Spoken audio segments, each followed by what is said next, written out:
He tapped her shoulder, sharp, once, twice, like he wasn't sure if she was alive or just another glitch in his system. Nora jolted upright in the chair, eyes wide, hands flying to her mouth. The man in the charcoal suit didn't flinch. He just stared down at her, rain drumming against the massive windows behind him, Seattle's skyline bleeding neon into the dark. "What are you doing here at this time of night?" His voice was quiet, almost soft, but the edge underneath made her stomach drop. I, I'm so sorry," she stammered, scrambling to her feet. "I just sat for a second. My shift's almost over. I didn't mean to." He didn't interrupt, didn't move, just kept looking at her like he was trying to solve a puzzle with missing pieces. Then so low she almost missed it. "You look exactly like her." Nora froze.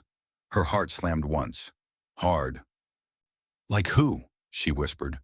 He exhaled through his nose, jaw tight, eyes flicking to the side as if the memory physically hurt. "My sister," he said.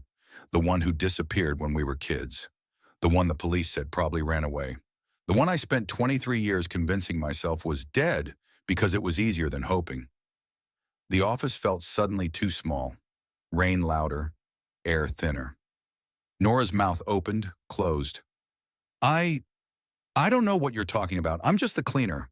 I work for Puget Sound Services. I've never—" He cut her off with a single raised hand, not angry, exhausted. "I know who you are, Nora Fletcher. I ran your badge the second I saw you in my chair. I know your niece is at Seattle General fighting seizures. I know you're drowning in medical debt. I know you pulled 3 jobs last week just to make rent." He took one slow step closer.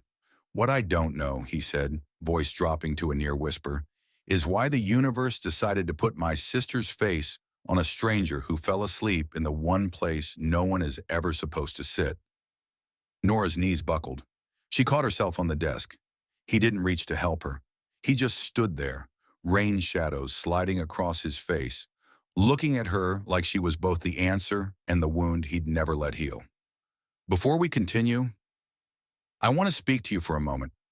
If stories like this remind you that kindness still exists, if they make you feel something real in a world that's getting louder and colder, then I'd love to have you here with us. This channel isn't just videos. It's a tiny corner of the internet where good people come together, where we believe in second chances, in hope, and in humanity. And right now, you're early. You're part of the very first people building this family with me. So if you want to grow with us, if you want more stories that touch your heart, go ahead and subscribe. It's free, it supports the channel more than you know, and it tells me that there are still people out there who believe in kindness just as much as I do. If you have subscribed to this channel, I can officially say, welcome to the family. The high-back suede chair in Marcus Hale's executive suite overlooked Elliott Bay, the midnight ferries slicing slow paths through the fog like ghosts on water. It was custom-made in Italy, hand-stitched, priced higher than most Seattle families paid for a year of mortgage. Pure luxury for a man who had built Hale Cyber from a dorm room prototype into one of the most trusted names in digital security. Nora Fletcher knew none of that when her body finally betrayed her, and she collapsed into it at 3:12 a.m. She had been awake since 6 a.m., shelving books at Fremont Reads until closing, then racing across town for the overnight cleaning shift with Puget Sound Services. Her temples pounded from the migraine that had stalked her all day, her hands burned from bleach and paper cuts, and every thought circled back to Haley, 10 years old, orphaned after Nora's brother's hiking accident in the Cascades last year, now fighting relentless seizures in a bed at Seattle General. The gene therapy trial was their last real shot, and the deposit deadline was Thursday. Nora had 3 jobs, no savings, and a niece who called her mom, even though she wasn't. Just 5 minutes, she told herself. Eyes closed, head back, the world faded. At 3:49 a.m., the private elevator doors sighed open. Marcus Hale stepped out alone, coat still damp from the rain, phone in one hand, a slim metal stylus in the other.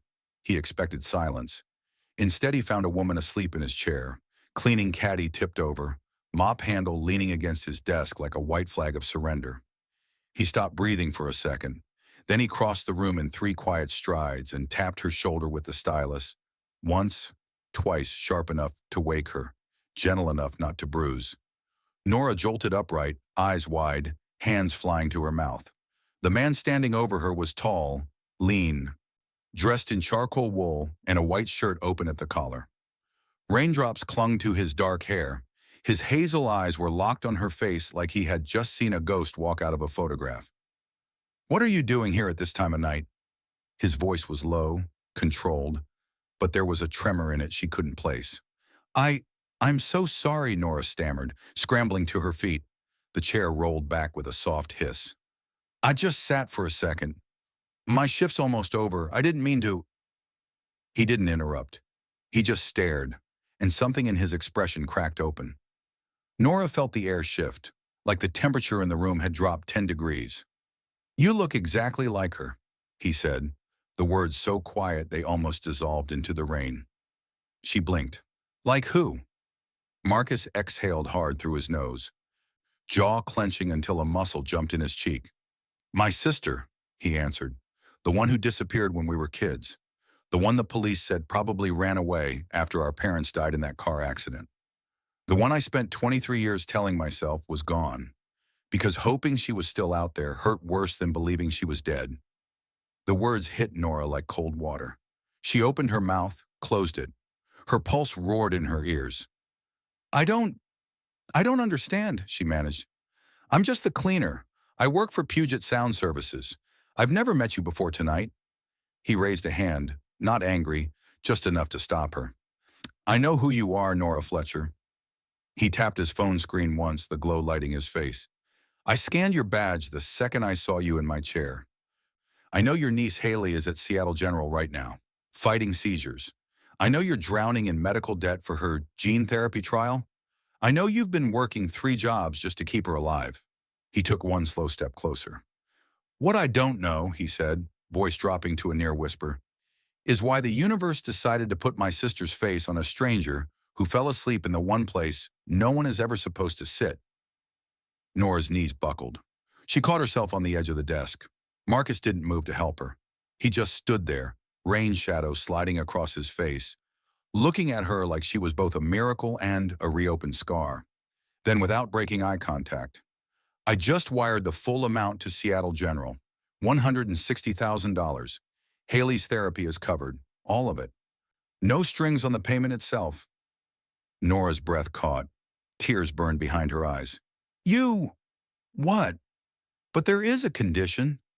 His tone hardened just enough to remind her who he was. "When you startled awake, you knocked my prototype drive off the desk. $70,000. Irreplaceable.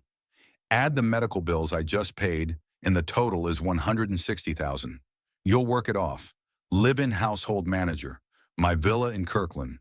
2 years, strict schedule, full access to my home. No outside jobs, no questions." He paused, letting the weight settle between them.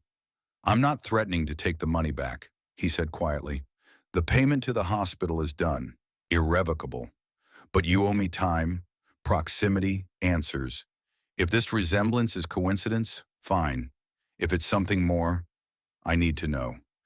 And I need you close while I figure it out." Nora stared at him, pulse thundering. He wasn't bluffing. He had just saved Haley's future in one impulsive keystroke, and now he was chaining her to his life in the next. The rain kept falling outside the windows. Somewhere far below, a fairy horn sounded long and low. Nora swallowed hard. "I'll do it," she whispered. Marcus nodded once, like a contract had been signed in silence. Then he turned toward the windows, back to her, voice so soft she almost missed it. "Pack light," he said. "You start tomorrow." The Kirkland villa sat on a private stretch of Lake Washington shoreline, all clean lines of glass and cedar, the kind of place that looked like it had been carved out of the rain itself. Floor-to-ceiling windows framed the water like a living painting. Gray, restless, beautiful. Inside, everything was measured. White marble counters, matte black appliances, not a single fingerprint on the stainless steel. Nora arrived at 7:14 a.m. the next morning with one duffel bag and the sinking feeling she had traded one kind of desperation for another. Marcus was waiting in the foyer, dressed in a charcoal cashmere sweater and dark jeans, hands in his pockets like he was trying not to look like the man who had just bought 2 years of her life. "Welcome," he said. No smile, no warmth, just the word. He handed her a laminated schedule, single-spaced, color-coded. 5 a.m., protein shake prep, exact ratios, 32 g whey, 200 milliliter almond milk, 1 scoop collagen, berries measured to 120 gram. 6 a.m., serve breakfast in East Dining Room, plate alignment, utensils 1 inch from edge. 7 a.m., Zone 1 cleaning, kitchen surfaces antibacterial protocol, and on it went. Every hour accounted for, every task precise. "You'll have your own suite on the east wing," he said. "Private bath, no cameras in personal spaces, only common areas for security. My office is off limits unless I summon you." Nora nodded, throat tight. "And if I need to leave? For Haley?" His eyes flicked to hers. "You tell me. 24 hours notice. Escort if necessary." Escort! The word landed like a handcuff. The first week blurred into routine. Nora woke at 4:30 a.m. to the sound of rain on the roof. She blended his shake exactly as written, set the table with military precision, scrubbed counters until they gleamed. Marcus was always nearby, never touching, never crowding, but always there, watching, asking questions that felt too personal for a boss and employee. "Where did you grow up?" "Small town outside Spokane." "Did your parents ever mention anyone named Elise?" "No." "Why?" "Just curious." He never answered the why. She stole moments to visit Haley at Seattle General. The girl was responding to the therapy, seizures down, color back in her cheeks. "Aunt Nora, when can I come home?" Haley asked one afternoon, small hand in Nora's. "Soon, baby," Nora whispered. Soon. But home was now a villa that felt more like a museum than a house. Marcus kept his distance emotionally, even as he hovered physically. He'd stand in doorways while she dusted shelves, arms crossed, asking about her childhood books, her brother's hiking routes. The necklace she wore every day, a simple silver chain with a tiny crescent moon pendant her mother had given her before she passed. One rainy evening, Nora found an old photo album left open on the living room coffee table. She hadn't touched it. Marcus must have been looking at it earlier and forgotten to close it. Curiosity won. She flipped a page. There, in faded color, a little girl about 8 years old grinned at the camera. Dark hair, wide hazel eyes, wearing a sundress, and the exact same crescent moon necklace. Nora's fingers went cold. She stared at the photo, then touched the pendant at her throat. Identical, down to the tiny engraving on the back she'd never shown anyone. E and N, forever. Her mother had told her it was a family heirloom, passed down from a friend who'd moved away. Nora had worn it since she was 13. Marcus walked in at that moment. He froze in the doorway. Nora looked up, necklace clutched in her fist. "This necklace," she said, voice shaking. "Your sister was wearing one just like it." Marcus crossed the room slowly, like he was approaching something fragile. "She never took it off," he said quietly. "Our mother gave it to her the day before the accident. Said it was a promise, sisters forever. When she disappeared, the police never found it. I thought it was gone with her." Nora's eyes burned. "My mother gave me this one when I was a teenager. She said it came from a friend who'd left town years earlier, a woman who needed to start over."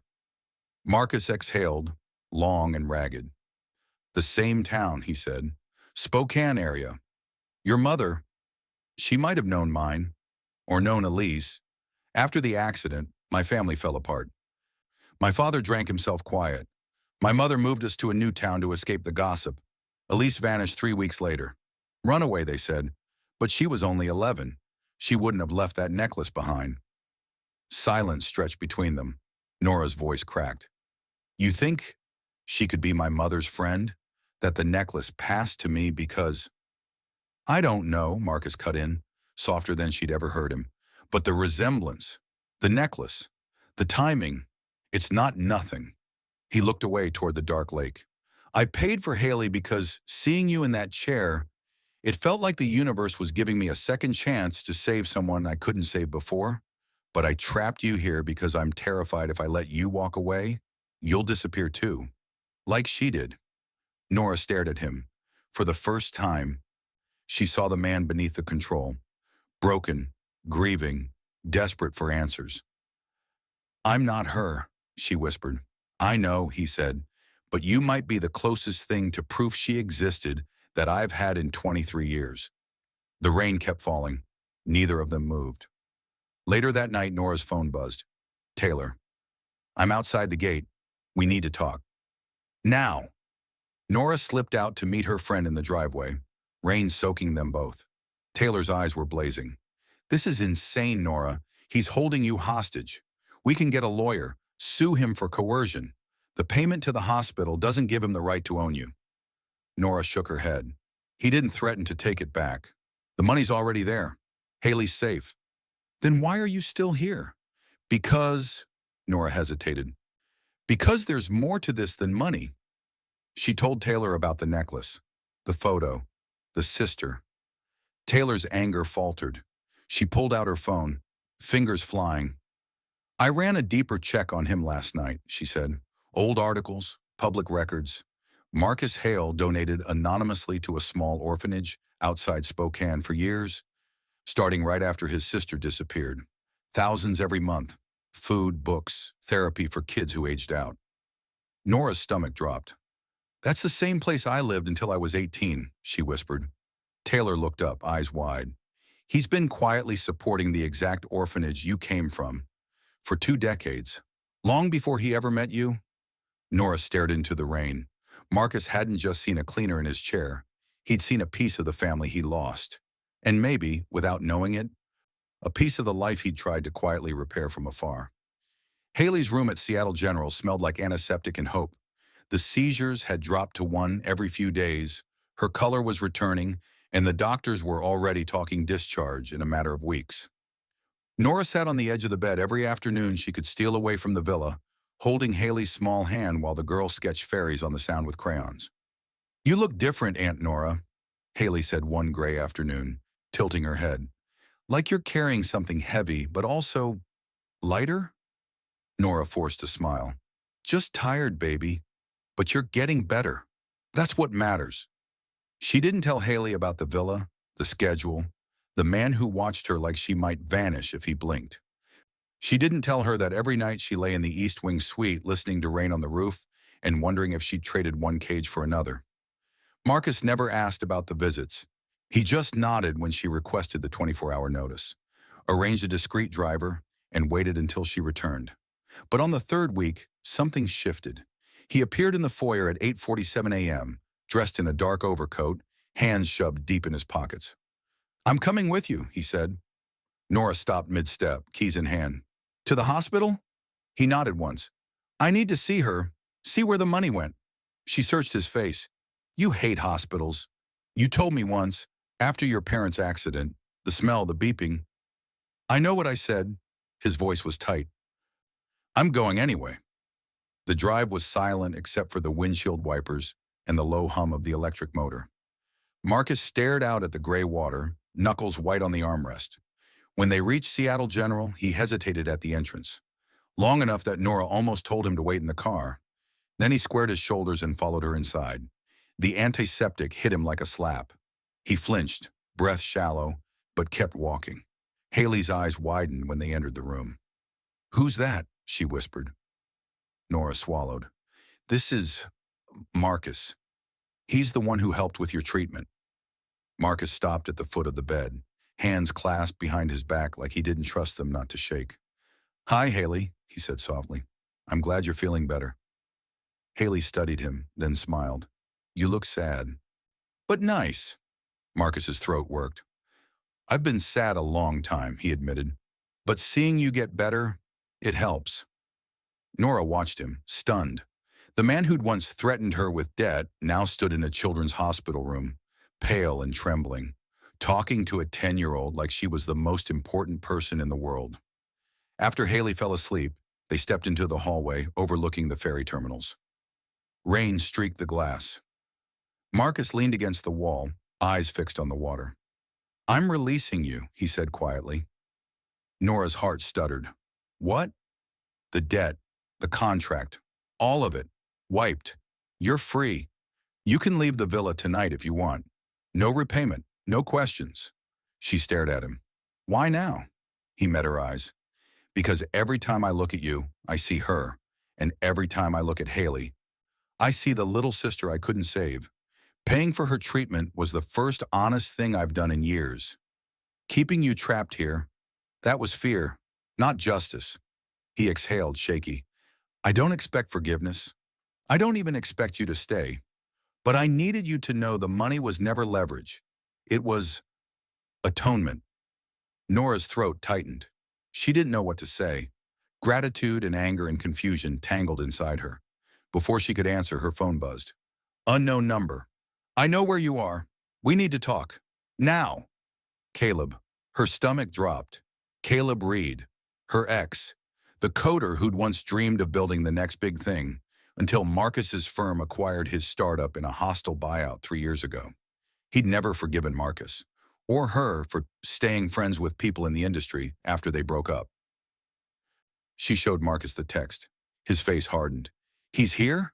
I don't know, but he's angry. They drove back to the villa in silence. When they pulled into the driveway, Caleb was waiting under the porte-cochere, hood up against the rain, laptop bag slung over his shoulder, eyes burning. You think you can just buy people, Hale? Caleb spat as they stepped out of the car. You took my company. You took my future. And now you're playing house with my ex. Marcus stepped forward, calm but cold. This isn't about you, Reed. Caleb laughed bitterly. Oh, it's about me. I've got files, old emails, acquisition docs, proof you buried a data breach back in 19 to protect your stock price. I leak them. Your empire crumbles. But I'll delete them. For a price. Nora's blood ran cold. Caleb, stop. He turned to her. You're defending him? After he trapped you here? He just released me, she said quietly. The debt's gone. Caleb's face twisted. Convenient timing. Marcus's voice cut through. What do you want, Reed? 10 million, cash, and a public apology for what you did to my startup. Marcus didn't flinch. No. Caleb opened his laptop, fingers hovering over the keys. Then I hit send. Every tech blog, every subreddit, every SEC filing. Your reputation dies tonight. Nora stepped between them. Wait, she said. There's something you should see first. She pulled out her phone, opened the Hale Foundation's public donor records, something Taylor had sent her earlier that week. She scrolled to a line item from 6 years ago. Anonymous grant. $250,000 to Seattle General Pediatric Neurology. Early-stage gene therapy trials. She turned the screen to Caleb. That trial? Haley was enrolled in it. The funding came from Marcus's foundation. Before he ever met me, before he knew I existed. Caleb stared at the screen. Marcus looked at Nora, stunned. I didn't know, he said quietly. I fund pediatric research every year. It's routine. Nora met his eyes. You saved her before you even knew her name, before you saw me in that chair. Caleb closed his laptop slowly. You're telling me the man who ruined my life indirectly saved my ex's niece? Nora nodded. Yeah, I am. Caleb exhaled, shoulders dropping. I don't know what to do with that, he muttered. Marcus spoke softly. You can still leak the files. I won't stop you. But if you do, you're not just hurting me. You're hurting kids like Haley who depend on the research my company funds. Caleb looked between them, rain dripping from his hood. Then he turned and walked back into the night.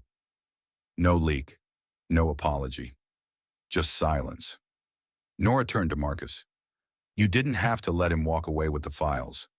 I know, he said, but some debts aren't paid with money.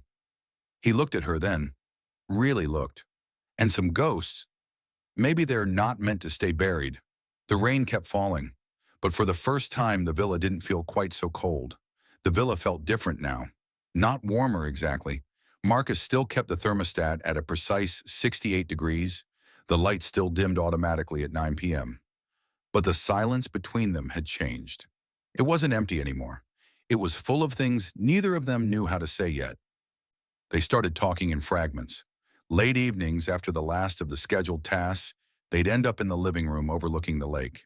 Nora would curl into one end of the sectional with a mug of tea.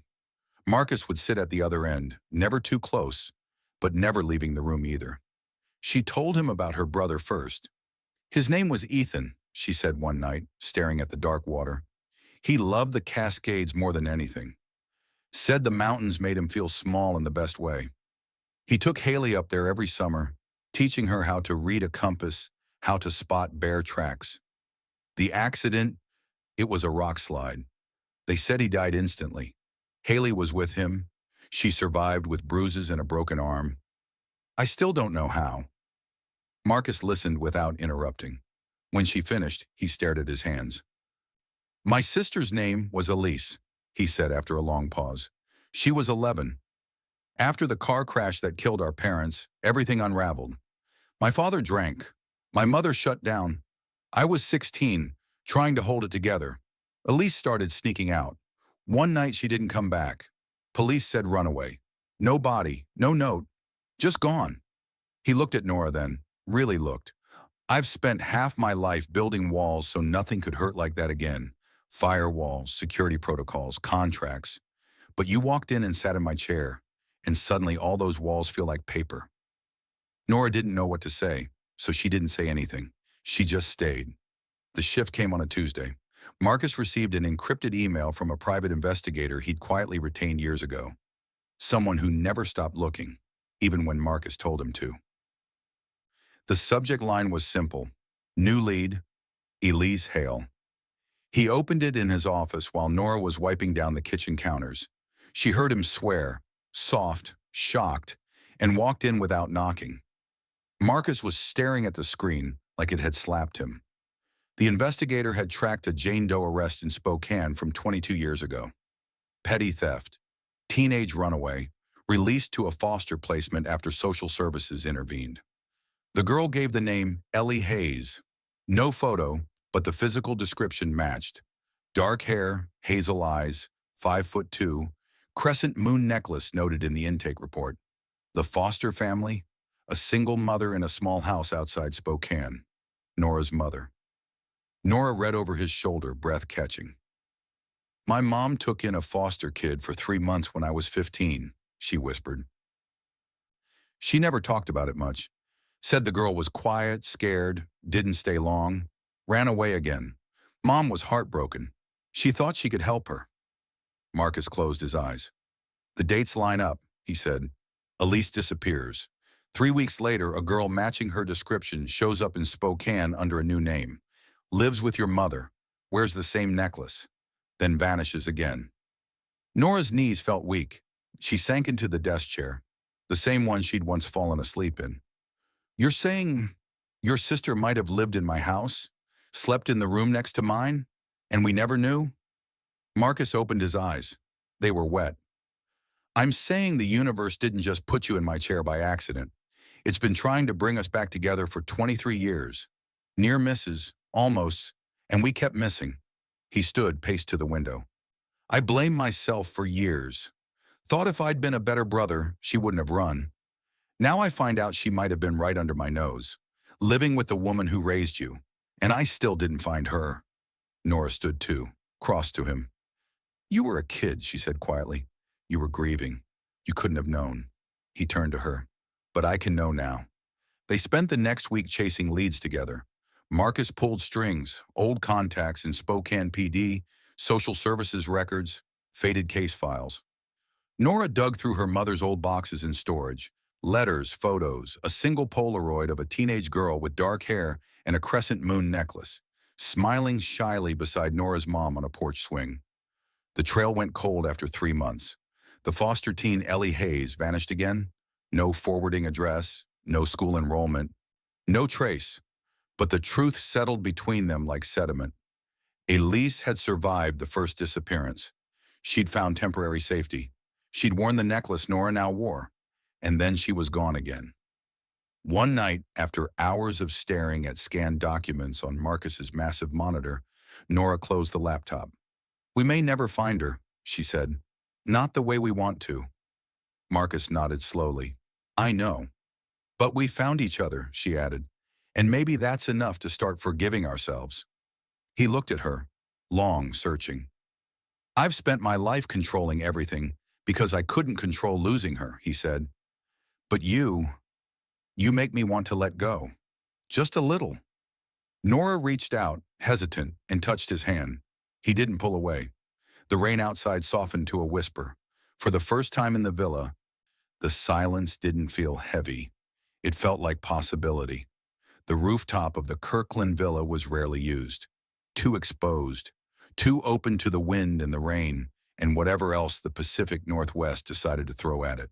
Marcus had always preferred the controlled climate inside. Temperature locked, air filtered, everything measured. But tonight the sky was clear for once. Stars sharp above Lake Washington. The water below reflected the distant glow of Seattle like scattered diamonds. Nora stood at the railing, arms wrapped around herself against the chill. Marcus stood beside her, not touching, but close enough that she could feel his warmth. His phone buzzed on the stone ledge between them. An anonymous email. Subject, Elise. He opened it with steady fingers. The message was short. I've seen the news. The story about the cleaner in the chair, the debt, the hospital. I never wanted to hurt you. I just couldn't come back as the girl who ran. Not after everything. If you want closure, meet me at Chihuly Garden tomorrow at 7 p.m. alone. Or with her. I trust her more than I trust you right now. No signature, just a single photo attachment. A current-day woman in her 30s, dark hair pulled back, hazel eyes unmistakable, wearing the crescent moon necklace. Marcus's hand shook once, then stilled. Nora looked at him. She's alive, she said softly. He nodded, throat working. And she's been watching. They didn't speak much after that. The next evening, Chihuly Garden and glass glowed under soft lights. The glass sculptures bloomed like impossible flowers, reds, blues, golds, casting fractured colors across the paths. They arrived early. Marcus paced near the entrance. Nora waited on a bench, heart hammering. At 7:02 p.m., a woman stepped out from the shadows near the Ikebana exhibit. She looked like the photo. Older, quieter. The necklace glinted at her throat. Marcus stopped breathing. Nora stood. The woman, Elise, whoever she was now, looked between them. I didn't know if you'd come, she said. Marcus's voice cracked on the first word. Elise? She nodded once. I go by Ellie now. Have for 20 years. Nora stepped forward slowly. I'm Nora, and I think my mother might have known you. For a little while. Ellie's eyes filled. She did. She was kind. Kinder than I deserved. I stayed 3 months.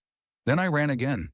I thought if I disappeared completely, no one would have to carry my mess anymore. Marcus took a step closer. Why? He asked. The question held 23 years of pain. Why run? Ellie looked at the ground. I was 11. Our parents died. You were 16 and trying to be the adult. Dad's drinking got worse before he left. Mom couldn't look at me without crying. I felt like poison. So I left. Thought I'd make it easier on everyone. Marcus shook his head. You didn't make anything easier. You broke us. I know, she whispered. I saw the headlines years later. Hail Cyber. The billionaire who built walls around everything. I knew it was you. I knew you were trying to keep the world from hurting you again, because I hurt you first. Silence stretched. Nora spoke quietly. My mother never stopped wondering about the girl who left. She kept your drawing, the one of the lake house. She said you had a good heart under all the fear. Ellie's tears fell then. I didn't want to come back broken. I got clean, built a life, a small one, a bookstore in Tacoma, a cat, a routine. I thought that was enough. Marcus's voice was raw. It wasn't enough for me. Ellie looked up at him. I'm sorry, Marcus. I'm so damn sorry. He stared at her for a long moment. Then he stepped forward and slowly, carefully, pulled her into a hug. She stiffened at first, then melted. Nora watched, and tears streaming down her own face. When they separated, Ellie looked at Nora. You're the reason he's here, she said. You're the reason he let go of the control long enough to meet me. Nora shook her head. He let go because he wanted to. I just sat in the wrong chair. Ellie laughed, soft, broken, real. Maybe the chair was right. Marcus wiped his eyes. I don't know how to do this, he said. Family, forgiveness, any of it. Ellie smiled faintly. We start small. Coffee, a phone call, no pressure. He nodded. I can do small. They stood there under the glowing glass, three people who had spent decades circling the same wound without touching it, until tonight. 1 year later, the Chihuly Garden and Glass was closed to the public that evening, just fairy lights and glass sculptures and the soft hum of the city beyond. Haley, now 11, seizure-free, running ahead with a flower crown she'd made, laughed as she chased fireflies near the reflecting pool. Nora stood in a simple white dress, crescent moon necklace gleaming. Marcus wore a dark suit, no tie. He looked at her like she was the only real thing in the world. Ellie stood nearby, holding Haley's hand, smiling like someone who had finally come home. They didn't need a big ceremony, just vows spoken under a glass ceiling that looked like exploding stars. I spent my life controlling everything, Marcus said, voice steady, until you sat in my chair and reminded me some things are worth letting go of. Nora smiled through tears. I spent my life holding on to everyone I love so I wouldn't lose them. Until you showed me that love isn't about holding tight, it's about trusting they'll stay. They kissed, quiet, real, witnessed by glass and family. Afterward, the story leaked. Someone at the hospital posted anonymously on Reddit, Billionaire CEO pays for kids' life-saving treatment, traps cleaner in debt contract, then releases her and marries her. Full story and comments. It exploded. 2 million upvotes in days. Fundraisers popped up nationwide for pediatric gene therapy. Hale Cyber announced a new foundation. Grants for orphaned kids, trauma recovery programs, family reunification. Marcus stepped back from ruthless expansion. He still ran the company, still built walls around data, but he started opening doors too. Nora kept working at Fremont Reed's part-time. She liked the smell of books, liked normalcy. Haley called Marcus Uncle Mark. Ellie visited every month, and every night, when the villa was quiet, Nora and Marcus sat on the rooftop, rain or stars, and held hands. No schedules, no debts. Just two people who found each other in the wreckage of old losses and chose every day to build something new. If this story just healed something in your heart, smash that like button, drop a comment with your favorite moment, and subscribe for more stories that remind us love doesn't always arrive neatly. Sometimes it arrives exhausted, falls asleep in the wrong chair, and changes everything. Thank you for watching. See you in the next one.